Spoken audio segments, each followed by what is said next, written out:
know that when you have a purpose and a calling on your life, there's nothing that nobody, and nothing can happen. I am Angela C. Wright. Over the top, the gotcha. He said your numbers has shrunk. He said, I don't know how, why. You're not gonna get you're gonna have to have mounds of security for me because you're not gonna get me. If I wasn't depressed and going through what I was going through, I probably would have never started. Hey y'all, welcome to Break Free Podcast. I am your host, The Real Free, and today I have some very special guests. They're near and dear to my heart. My sisters, LaTasha Weatherall and Casey Wilbourn Snapp. Can't forget the Snapp.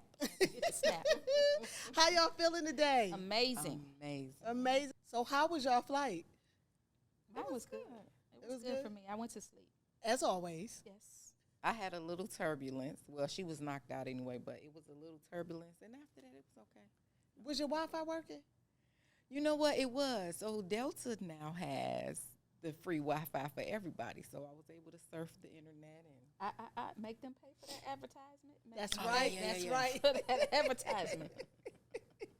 No, I was just wondering, were you able to work on my stuff that I need? Of course. Oh, you was able to work on it? Oh, okay. That means I should be seeing it real soon. Then. You should definitely see it today. Now, yesterday, I will give her the pass because she was at the hairstylist all day. I think she pulled maybe a Ford Chrysler GM shift on the line, getting her hair done. I seen the transformation, though. You did? By the way, you look beautiful. Thank you. You look beautiful, too, sis. Thank you. So, today, I really wanted to focus on something that we dealt with, something that is, I feel like a plague to our community, and something that a lot of women just need to break free from, and not just women, men too. And to me, we all know, being raised in a black household, we're taught what goes on in this house stays in this house. So, and that is molestation. And it's one of the things that have gone from generation to generation to generation to generation. And it's like, when does it stop? And it seems as if no one really wants to speak out about it, which hinders the next generation that comes. And those that speak out about it, you might hear it here and there, but no one is really willing to stand up and tell that story. And I feel like the story needs to be told because so many young boys especially, they feel like they have to be so macho, you know, and they don't have the freedom to share their experience or to cry or to seek therapy, just because then they feel like it makes them less than a man. And then, you know, for women, the promiscuous, looking for love in the wrong places, end up blaming a man for everything that goes on wrong in life. You know, so today I wanted to have you guys here, and I thank you for your willingness to share, your willingness to open up, your vulnerability, because this really is like a heavy, heavy subject. I just thank you guys, you know, because it's so needed, y'all, and we have to save those behind us. So I'll start with you, Casey, my sister. If you want to tell us a little bit of, well, answer me this. What was your first, do you remember the first time that you was touched in a positive way? I can't say that I remember the first time that I was touched in a positive way because that was a natural feeling, right? But I can tell you that I remember for sure the first time that I was molested, right? It's just like saying, do you remember the first time you got a whipping or a spanking? You probably won't remember that because those are things that happen. It's a part of the normal cadence of your development. What is not part of your normal cadence of development is having a pervert to touch you, to molest you, right? And so, and what was the age? What was the first age? Probably before 4 years old. Wow. So I'd been molested by many men before age 4. But what I remember most vividly is being at my maternal grandmother's home and my grandmother's house was full. And so why no one knew that this man who was my grandfather, not my stepfather, my step grandfather's son on top of me, right? I remember that. I don't remember everything after that because the body does something to you when it's being betrayed, right? And you can easily go blank. Like you remember part, but you don't remember everything. And I do specifically remember that. I also remember being at my great aunt's house where we went often. And her son, I remember being in the basement, right? So those memories are still very clear, but the degree to what happened, how it happened, I can't tell you. Yeah. Right. So I'm 48. So this is something that was over 40 years ago. But yeah, it's there. And the reality is it's not something that you wake up to every day. Yeah. Right? It's some things you learn to live with. But it's definitely, if a person asks the question, oh yeah, I could give you that answer. I could tell you, yes, that happened to me. Yes, I'm a part of that category. Were you able to come out and tell your mom, tell your dad? So it's interesting because we did not have the conversation until, I was a principal. Oh, wow. So we're talking about 33, 34. And it's very interesting because I remember having a dream and I saw myself outside of myself. Like I was looking at the 4-year-old me. And I saw vividly in a dream what happened. Wow. And it freaked me out because I'm like, Lord, the devil has gotten into me because why am I seeing this? And so I'd ask my mom, I'm like, did anything ever happen to me? Like I knew one scenario with one person, but I didn't know the other, the cousin. And she was like, no. And I'm like, no, are you sure? And so my grandmother had just had a stroke. And the crazy part is, not that I would want anything to happen to my grandmother, but I needed my grandmother to wake up from the coma because I needed to ask her because I knew she wouldn't lie. Right. Well, it was taking her too long. I was a principal. I had an uncle that worked for me. And I paged him down to my office because I was literally at a space. I struggle with depression. I have mental health crisis even now. And do you feel like you have the struggles because of the trauma that happened when you was 4? For sure. So, I called him down and I'm like, hey, hey man, did something happen to me over here? He was like, yeah, man, I thought you knew about that. Well, how did I know about it? Right. And he talked about how the family, whatever it was, I don't know if the family walked in. I don't know if something happened to me. Maybe my mom took me to the doctor. I don't know. But my mother knew. And what was a struggle for me was prior to my grandmother having the stroke, my mother would sit with the same individuals and play cards every Friday. And you had a problem with that? And that caused us to seriously go this way, right? And so with regard to the mental health crisis and the depression, we don't know who we would have been if we had been left alone. And I submit that, right? And it's not that there can't be beauty that comes from a mess, but you don't get to decide that for me. Right. Right. And so I don't know if I would have been promiscuous.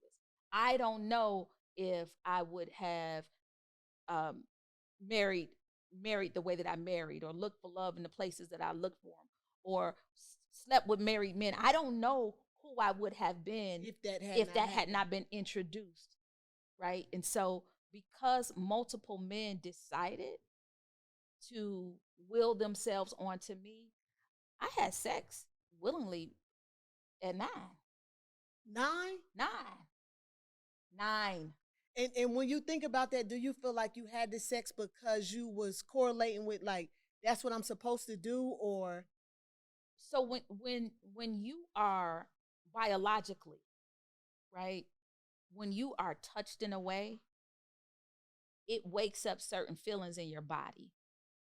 And when you're trying to make sense of that feeling, right, whether it's right or wrong, it's still a feeling that you feel. Right. So when you're trying to make sense of that feeling, you're left to, and you don't have a door for which to receive counseling or therapy, because this is a new phenomenon for us. Yeah.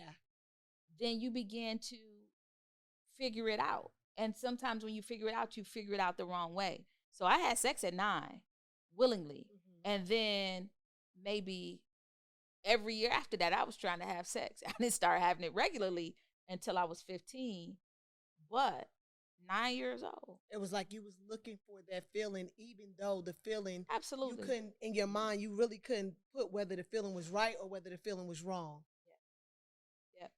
Yeah. So, and it definitely, for as promiscuous as I was, which is probably a whole other topic, I could never find an orgasm.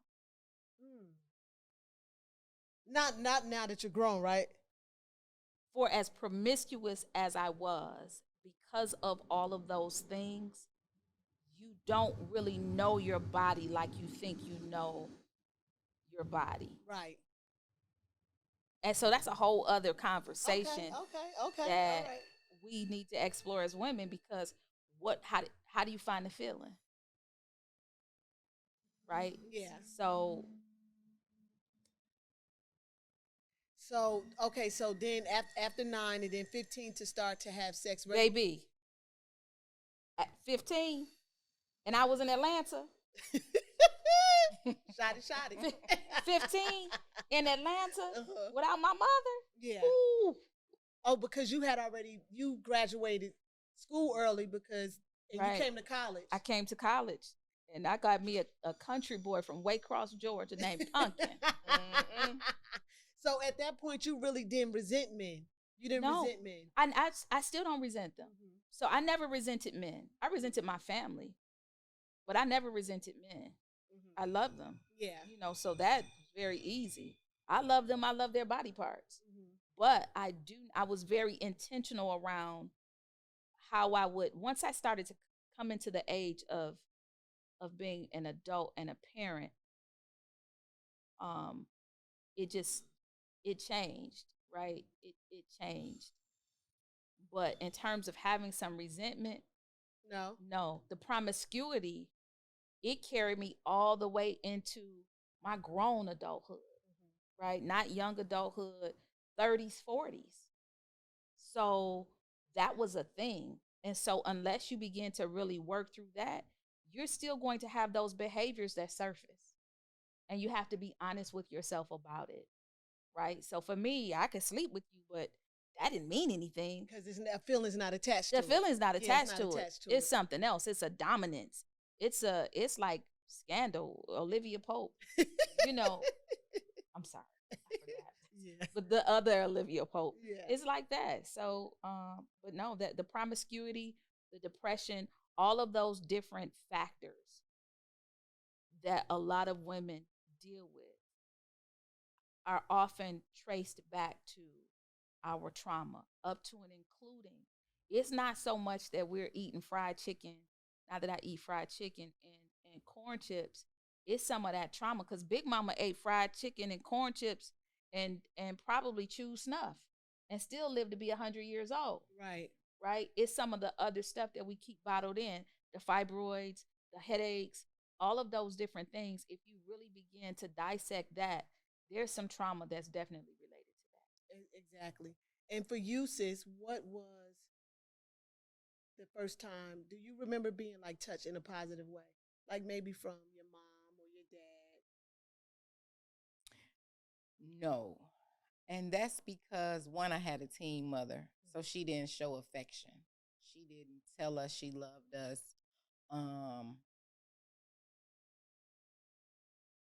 So all I knew was when I get in trouble, and that was when she could express an emotion.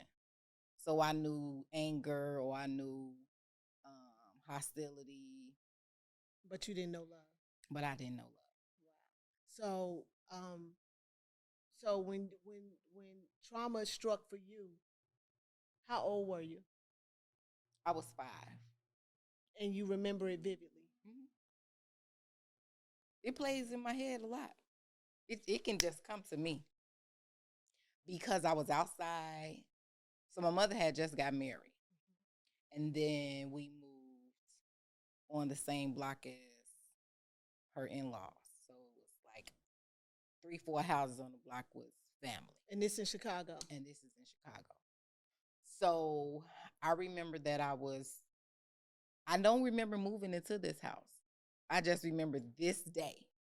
So I was outside playing jump rope, and he called me from the window, which is my mother's husband. And I could remember seeing his head like down low in about this much space in the window. And he called me, and I came up, and he was already naked.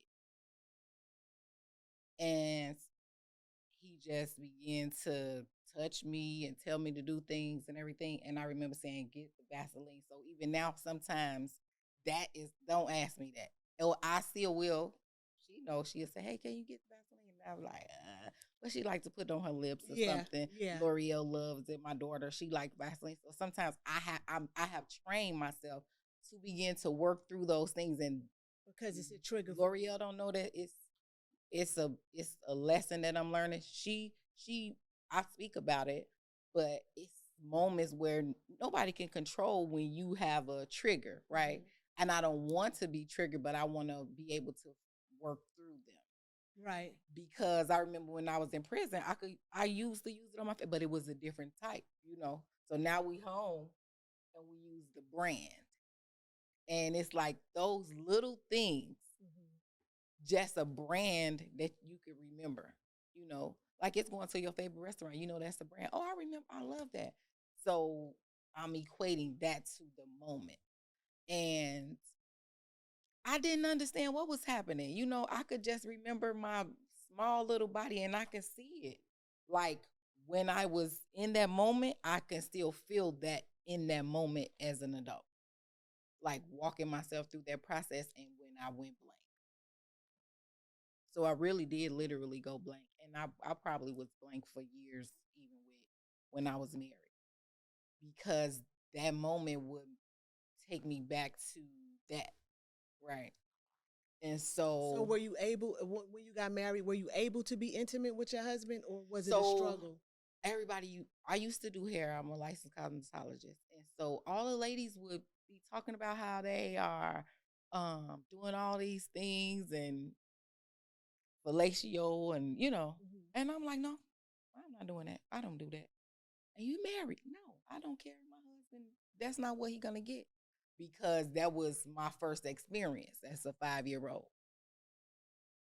having to do that, perform oral sex on the,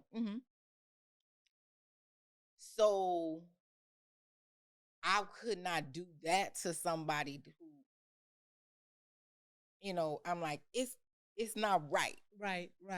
I wasn't introduced to it in a way where I understood, even as an adult, because I didn't know that it was okay. Yeah. To me, that was like, no, he's not going to get me to belittle myself. Right. Make me feel like this small individual, which that became an issue in my relationship. But did you share with your husband? I hadn't shared it. Okay. So we would get like into arguments. And one day I wrote him a letter. I can't remember what the letter actually said. It was on a Sunday. I was going to church, so I had my young baby then, and I remember throwing a letter on the seat, trying to say like, "Hey, this is why." And I believe I said it, but I didn't say who it was. Just saying like, surface something happened to me. They'll make me do things to them, and sometimes when you ask me, the way you ask me makes me feel like that person asked me, or they would say it. Because people don't know that you triggered by them asking you a question or telling you to do something. They're like, nobody would. I would have never known, even though many times, like, you and I done shared several intimate moments, talking, bonding, late at night. But even with you doing my hair when we were in prison, and I never knew Vaseline was a trigger for you. You get what I'm saying? So I think now about, in the hair room, You use it like when somebody has to get a perm. But I didn't do that. Oh, you I had had an somebody assistant. else to do Yep, it. you had an assistant. So yeah, I could strategically get around things. Mm-hmm. Nobody knows. But then because she and I are in a smaller space, it's like, oh, you can't hide from these things with a person. Right. Or my child, it's like, am I going to tell her, don't buy that because it bothers me? Right. You know? You don't want to put her in a prison. And sometimes I find myself doing those little things like, do you really want that? Why did you know? Maybe right, because if she's leaving to go in her room, she say, you need anything? And I'm like, yeah, could you pass me my Vaseline? And I know I may be like, because I brace myself. I like to have my Vaseline and my water and your ginger ale. And my ginger ale by my bed, and turn off the light for me, please. Yeah. Thank you. But it was a moment when I said, can you get something else? Because I can't do that today. So each day you will feel like each day is different. Each day has its trouble of its own. Or its trouble that day I was able to say, like, I can't do it. Right. I don't want to do that, you know. And this went on from the age of 5 to... I ran away at 17 on my 17th birthday. So all those years? From 5 to 17? Yeah. When did you get the nerve like to tell your mom? When I turned 39. So she never knew. She never had an idea. She never knew from me. But when I turned 39, I decided that I was going to, I came home from prison. And when I was in prison, that was the catalyst for me to begin to heal. So many things happened for me in prison, being incarcerated, that I began to know who LaTasha was. I didn't know who I was. I was this mother that I didn't want to be a parent. I was married to somebody that I didn't want to be married to. I wasn't in love. But I didn't know how to say no. I remember. You know? I remember.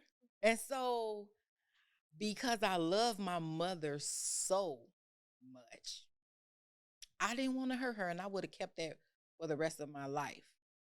But then I would have been depressed. I would have been just stuck in the prison. Yeah.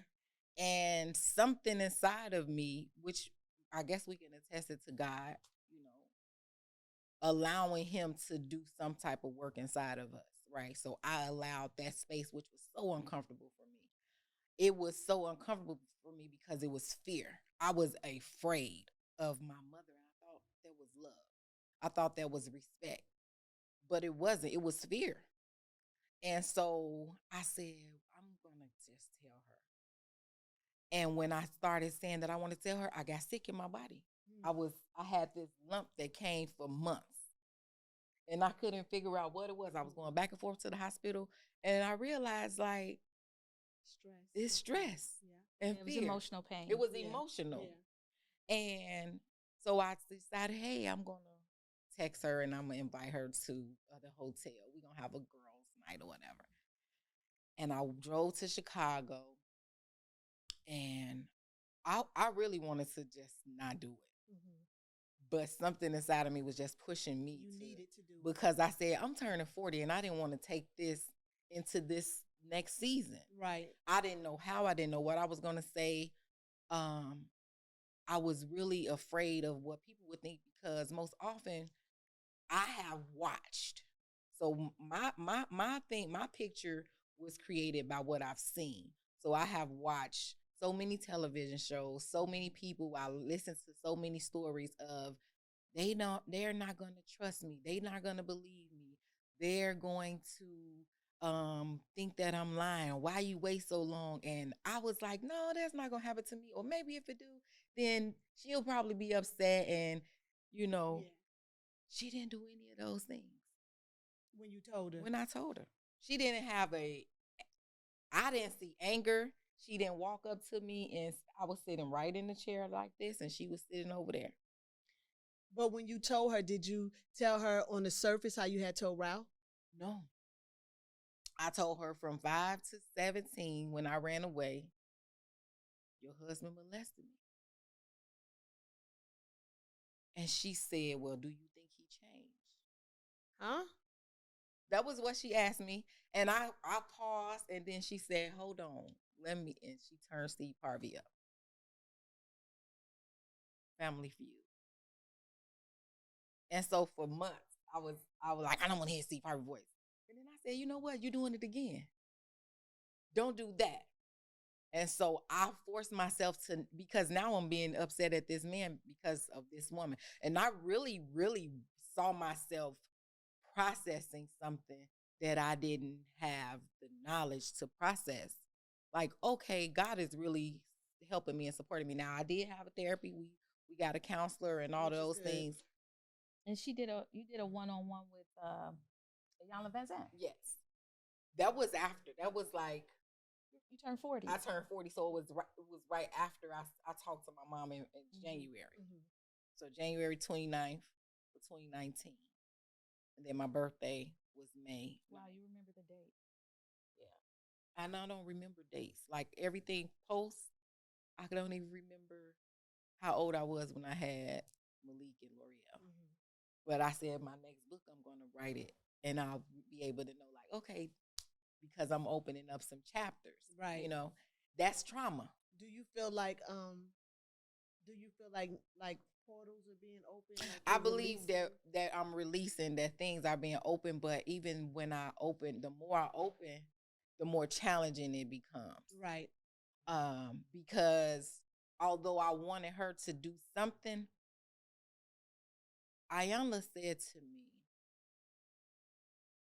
what do you want your mother to do? Right. Did you want her to leave her husband? Or did you just want her to recognize your feelings? I just wanted her to acknowledge that something happened to me and that because I loved her, I didn't hurt her. And she said, that's the 5-year-old that wants that, because the adult in you can't get that now. When you come to the knowledge and understanding that when you see her and you're able to say, until you can acknowledge that this happened to me and I know that it did, we cannot have this parental relationship or any relationship at all. And I was boo-hooing. I'm like, oh my God, I gotta say that. I don't want to say that to my mother. I can't say that. I don't have it. But today I do. I would say it to mom. She would be able to. I would say it to mom. But it's so much power that she don't know that she has given me in the years, because I'm like, dang, she could just talk about it. And I wasn't able to talk verbally or fluently about this, but I am now. I remember you sharing with me, because we were roommates in prison. Not that she wanted me in her room when I first got there. But God has a way of doing things that you have no control over. He does. And I remember being put in a room, and for a while you kind of stayed in your corner. I stayed in mine. And I realized though that you were in a space, and slowly but surely you begin to open up to me. And I remember telling you, I don't know if you remember this, I remember telling you that you had to learn to tell people no. Mm-hmm. You had to learn to stand up to people and to stop putting everybody else before what you wanted, before what you needed, before what you wanted to do. And it took almost till you was getting ready to leave, but I started to see. But I said that to say this. I remember one night, probably like 2:00 in the morning, because you was a night owl, and we stayed up talking to like 4:00 count or something like that, 4 or 5 o'clock count, whatever time it was. And I remember you opening up and telling me about the ejaculation part, Oh. And I just remember saying to myself, wow, God, do you remember resilience? That? Yeah, I do. She's a miracle. Right. She's a miracle. And I think that a lot of times people don't know what Black women, like what we carry. Right. What we carry. And so they often use the quote about the most unrespected, unprotected woman in America is the Black woman, Malcolm X. I would say that we all need a door to freedom. Mm-hmm. And sometimes when we find ourselves in these spaces, confinement, prison, or whatever, these valley moments, it's if we take advantage of it, right? It really begins to. It could be your door. It could be your door to freedom. Right. You could have everything you think on the outside, and then something happened that leads you into a place like an Atwood. Mm-hmm. Atwood is a federal prison camp for those that don't know. And it can truly become your door. Mm-hmm. And you never know who's waiting and is on assignment for you there. Oh gosh, let's not talk about that, because I used to be like, I spent most of my time behind the wall, like I was in prison, Sure. right? I had no desire to go to camp because I used to hear like your time will be slow. Sure.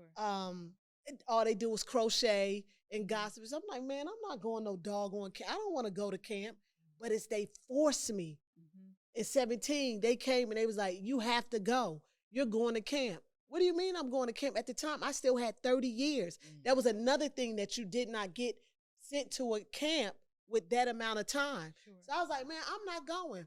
They sent the lieutenant, and he said, let me tell you something, right? I don't care if I have to pick you up and put you on the bus myself. You're going to camp. So it was like, I got there, and when I walked in the door, I looked like, Lord, where have you landed me? Baby. There was no air condition. No. Everybody running out. Oh, I'm It's like an unaccredited HBCU. Right. And I just was like, but what I learned being there those 3 years, that I was on assignment. Absolutely. I was on assignment. You were part of my assignment. Corinne was part of my assignment. The women that I helped, that I wrote those papers, and they were set free. And then I got to the point when I understood that I was on assignment there in that place, I began to say to God, okay, what else do I need to do? Tell me what I need to do, because I'm ready to go. Right. Your freedom was through those doors. Right. Right. And so we have to be obedient in those spaces. So I think with the encounters for LaTasha, it's just my opinion, it's not a fact. I believe that had that experience never occurred, she would have never found that door of freedom. I never would have. And I would still be stuck there. It's so many things that I released through the healing because I grew up in, abject poverty, like for real poverty. I remember you telling me roaches have a scent, and I just Listen, never heard of that. And honestly, it's shameful because I despise smells. I don't, and I'm really helping. Like, okay, do you smell bad? It's uncomfortable for me because I grew up hearing people saying, "Oh, her kids say this, man." And I would make sure that I put my clothes in a space and in a bag, or and I never allow my children. They didn't grow up like that, Right. but I did not excel because I was afraid. Like, oh, if I leave my family, what if I leave them? Then all of the things that I'm able to do, I'm making money. I can help them. But I realized that I was just still living at a low level. But I couldn't see anything. I never had anybody to push me to go to college. I never had anybody to push me to do anything more than what I did. But I did it. I went to mortuary school. I went to cosmetology school. I did the things that I wanted to do. But I still only did it on a certain level because I didn't have a plan. Nobody created me a plan. You didn't have a ladybug in your life. you Plus, didn't have a free in your right. life. I think she had a bit of Stockholm. I believe she had Stockholm syndrome, Yeah. and I believe she had imposter syndrome. And I hate to equate the two just because you were in Chicago, but I always think about good times. Everybody had something that they could tap into to get out of the projects, but for some reason They couldn't get out. they couldn't get out. Right. And so you have to get to those places where push will come to shove you into your next destiny. You weren't going to get to your next destiny unless you went to prison. Right. That's right. true. I wasn't going to work on nothing, on none of that. Because what new skills do you have? I mean, in terms of, you went in as a licensed cosmetologist. You went in as a person who had gone through mortuary school. You went in knowing how to cook. You went in with the taxes, with the credit. You went in with all of those things. But you wasn't maximizing them. You came out with all of those things. But it wasn't until you found a mental and emotional freedom, right, where you were able to stand in your truth and be abandoned by some. And be abandoned. So that's what I was gonna ask you. That's what I was gonna ask you next. Before we get to your mom, did you ever confront your stepfather? No, I haven't. And you know what? I'm still working on that part. Did he ever try to reach out? Did he ever try to apologize? No. So this is the thing. My mother really is a sweep it under the rug. Always know. I know that to be true in fact. Because she's like, well, my cousins tried to get on top of me. You know, it's like it was okay. But that's what I said when we started. That's what we've been, that's what it's sad. But the black culture, that's what we have, that's what's been handed down. What goes on in this house stays in this house. And if you remember, one time I can't actually remember who it was, but it was like a star, and she was saying, she was in her kitchen at Thanksgiving, and her abuser was there too. And she was saying, wait a minute, I am filthy. Why am I allowing this? I know that's right. As a grown, why am I going along with this like as if it's okay? Because it's not okay. It's not okay. Yeah. And you don't get to, I don't care if you, I don't care if it's my mother. I don't care if it's my grandmother, and I don't want anything to happen to her.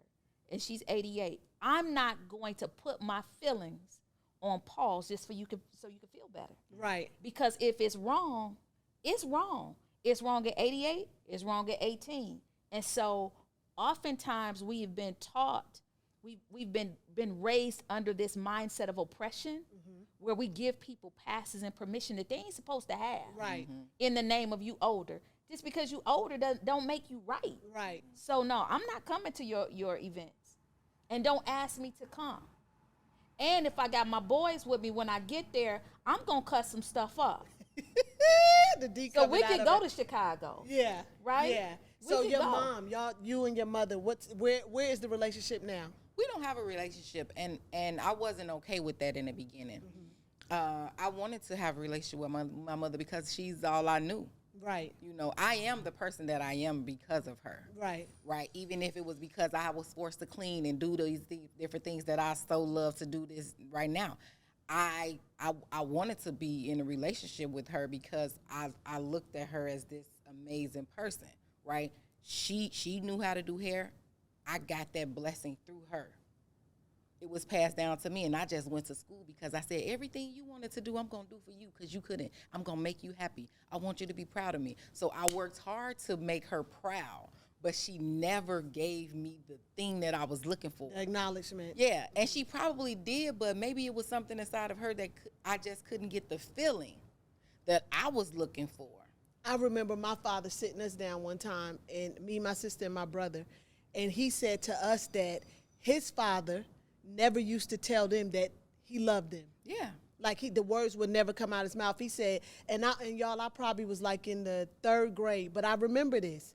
And he said, from this day forward, even though you know I love you, I'm going to make it a habit, my business, to tell you that I love you. So now if y'all notice, I don't care if we on the phone, if we just seen each other, if we depart from each other, I never depart from none of my friends, none of my family, anybody that I'm around without telling them I love them, because that is something that, knowing that someone loves you is one thing, but hearing them tell you and them showing you It's something different. is something totally different. So, maybe she just never gave you the acknowledgement. She never gave me the acknowledgement, and it was hard for me with my children because they would hug me. They were really affectionate, and I'd be like, oh, this is so uncomfortable, but I didn't let them know it. They want to hug me, lay on me, kiss me, and I was like, oh, dying in the inside, And so I remember she was upset at me, because I liked the dress that one of my sisters had on. And I said, well, I probably would wear that to prom if you weren't my parent. Right. But I know that it's not going with you. And she's like, oh, no. And I said, well, my sister would want to do it. And she was like, basically, she got so upset and offended that she was saying, I will smack you and do all these things. And next, I'm about 28. And I said, well, I'll just be slapped because I'm not going to hit you, but you wrong. And it's easier for you to tell me that you'll slap me and you never told me that you love me. So that was a confrontation on some level. Yeah, I said, you never told me that you love me, but I'm emotional and I'm crying. But it's okay for you to do this to me, and I'm an adult. I have a family, and I'm not going to hit you back. But I'm letting you know that that's not good, you know. And so I didn't really tell my children I love them either. I always showed them. And so now I'm working on that. It is a process, you know. Even if I tell you I love you, I do still feel something like, okay, yes, I feel excited. I'm happy because I'm able to do it, and it feels good. But I think because you met us in a state of healing, you encountered all of the rest of them during a state of brokenness, right? And so they know the older LaTasha or the LaTasha that maybe was more depressed or was having the issues. When we all met, first of all, we met each other at rock bottom, and we know Jesus is the rock. But we met each other at rock bottom, and so when you're in the bottom and you're getting it out of the mud with somebody, that relationship and that bond can look a whole lot different. People would not even know. People in prison never used to believe that we would see each other on the other side. Oh wow. I believed it. Yeah, like no, I knew we it was would, our plan. Yeah, it was our plan. It was meant, but they used to just feel like, oh, they prison friends. You get the growth that you're able to sit here, you're able to share, which leads me to the next question: how do we push the ones that are sitting home and they're listening and they're watching and they've experienced the trauma? To be continued on Break Free Podcast.